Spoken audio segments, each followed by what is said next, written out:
él y clamó diciendo: este es de quien yo decía, el que viene después de mí es antes de mí, porque era primero que yo. Hablando allí de la eternidad de Jesucristo, nuevamente Juan señala a Jesús. Él dice: yo soy una voz, no un profeta, aunque lo era, no un hombre de Dios asombrosamente digno, aunque lo era, ni tampoco un hombre al que hay que notar, aunque ciertamente lo era.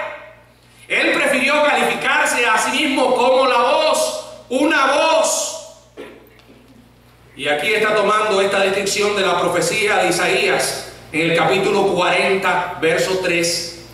En la antigüedad, cuando un monarca hacía un viaje, enviaba a alguien delante de él, a una comisión, para que preparara las condiciones y mandaba a revisarse la ruta, se limpiaba de todo tipo de obstáculos que pudiera afectar el carruaje o hacer desagradable el viaje. Juan era eso, un precursor, un individuo que anunciaba la inminente llegada del rey. Él no era una voz con autoridad propia.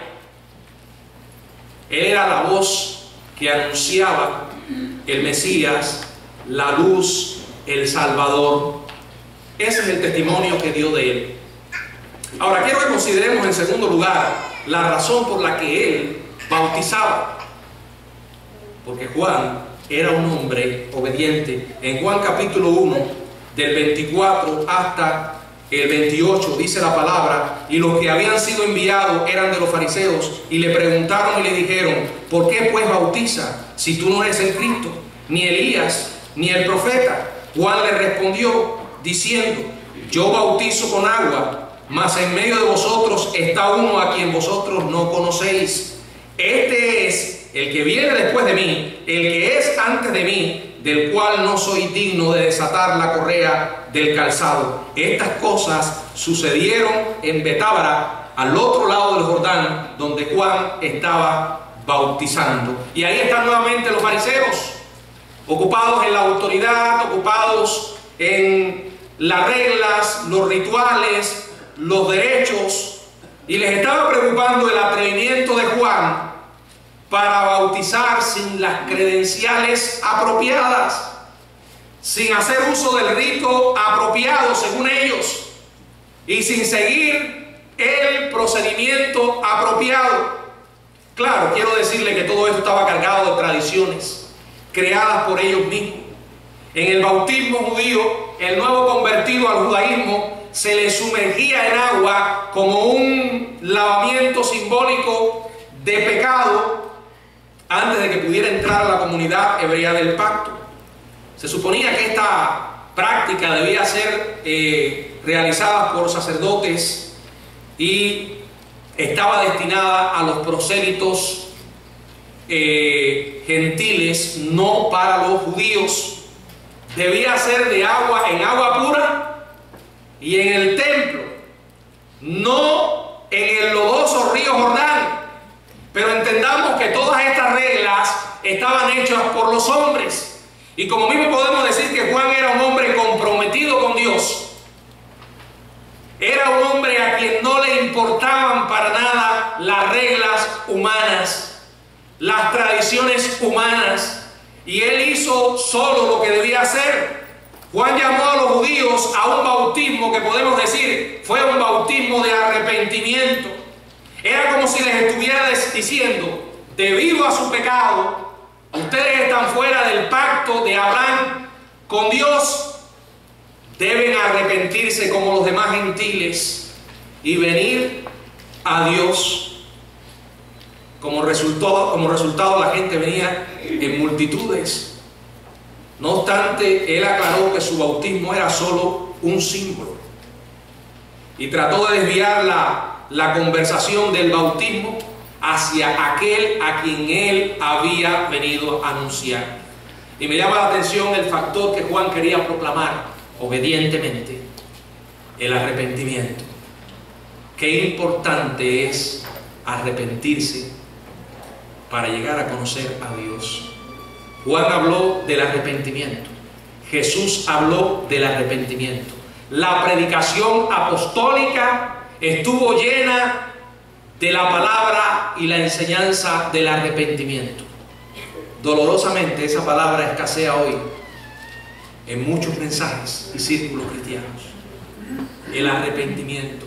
La Biblia enseña que el hombre tiene que arrepentirse, pero además tiene que volverse a Dios. Arrepentimiento y fe. Juan habló a través de aquel símbolo del arrepentimiento, pero también dio un testimonio acerca de Jesús, demostrando así que era un fiel testigo. Y ahora vamos a leer la parte final de este pasaje, en los versículos del 29 hasta el 34. El siguiente día vio Juan a Jesús que venía a él, y dijo: he aquí el Cordero de Dios que quita el pecado del mundo. Este es aquel de quien yo dije: después de mí viene un varón, el cual es antes de mí, porque era primero que yo, y yo no lo conocía, mas para que fuese manifestado a Israel, por eso vine yo bautizando con agua. También dio Juan testimonio diciendo: vi al Espíritu que descendía del cielo como paloma y permaneció sobre él, y yo no le conocía, pero él que me envió a bautizar con agua, aquel me dijo: sobre quien veas descender el Espíritu y que permanece sobre él, este es el que bautiza con Espíritu Santo, con el Espíritu Santo. Y yo le vi y he dado testimonio de que este es el Hijo de Dios. ¿En quién se estaba enfocando Juan? En Jesús. Fíjense que como él comienza las palabras: he aquí el Cordero de Dios que quita el pecado del mundo. Tiene que haber un arrepentimiento y a la vez un volverse a Dios. He aquí el Cordero de Dios que quita el pecado del mundo. En otras palabras, Él es la solución al gran problema humano del pecado. Cristo y solo Cristo. Los que estamos acá lo testificamos porque lo hemos visto en nuestra vida, lo hemos experimentado. En un momento nosotros conocimos al Señor, Él transformó nuestra vida, nos dio sentido, propósito, y estamos llamados a proclamar al mundo la realidad de que Jesucristo es el Hijo de Dios, el Cordero de Dios, que murió por nuestros pecados y que quita el pecado del mundo. Como dice la palabra, la sangre de Jesucristo, su Hijo, nos limpia de todo pecado. Hoy usted y yo tenemos también el gran privilegio de ir al mundo y decirles: en Cristo hay esperanza. Dios puede cambiar tu vida. No importa en la condición que te encuentres. Jesucristo vino para dar vida y vida abundante. Una vida abundante que comienza con el reconocimiento de que somos pecadores, que el pecado nos separa de Dios y que no hay otra esperanza para el mundo aparte de Jesucristo. Juan proclamó con toda claridad quién era Él y quién era Jesús. Quiero terminar, hermanos, enfatizando algunas verdades que puedo ver en el ejemplo de Juan. En primer lugar, como dije, Juan era un hombre extraordinario, pero era solo un ser humano.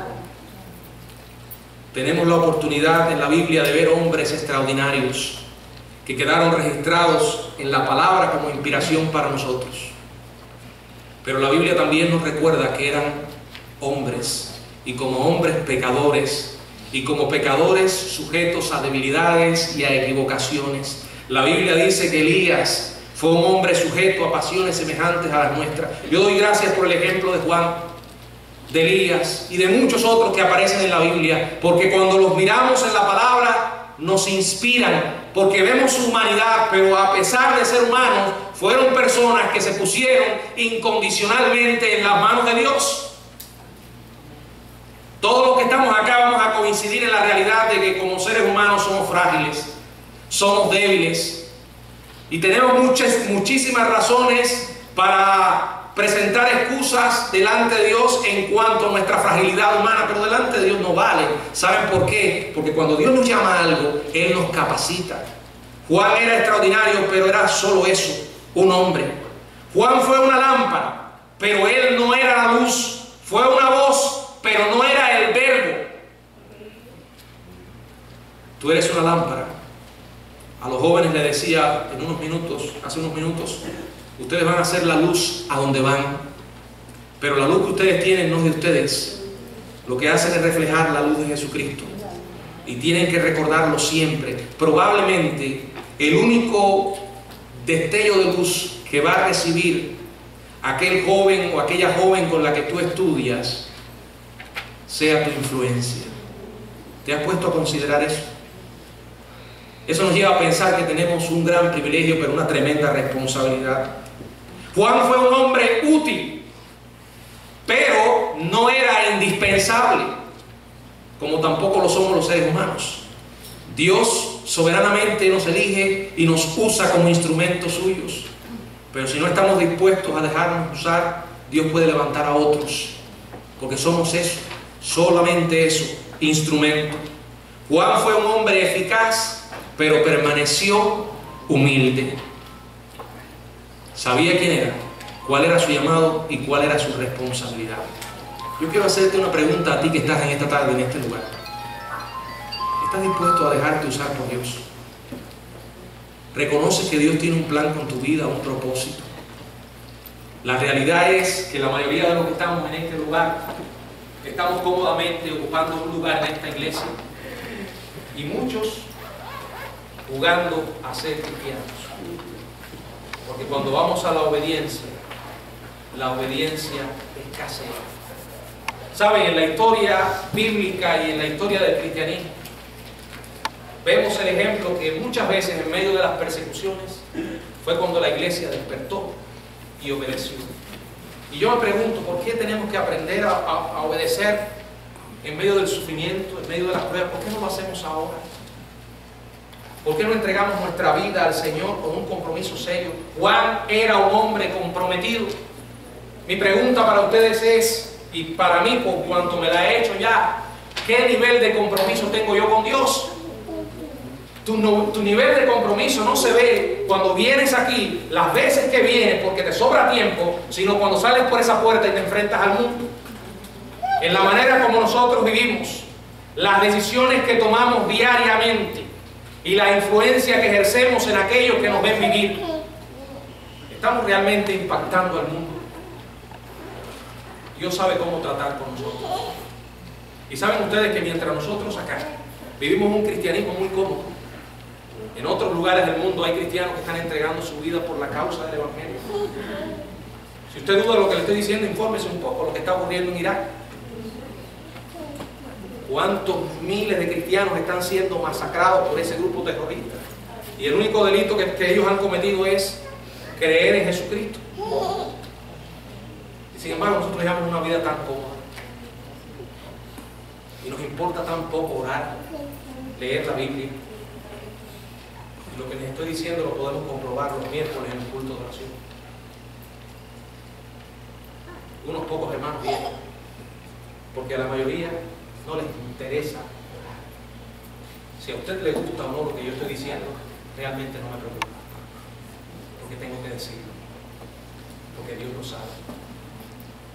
Cuando llega el tiempo de la escuela dominical, muy poco les interesa estudiar la palabra. ¿Y saben qué dice eso? El poco nivel de compromiso que nosotros tenemos. Algunos dolorosamente aprenden a comprometerse cuando el agua les llega al cuello.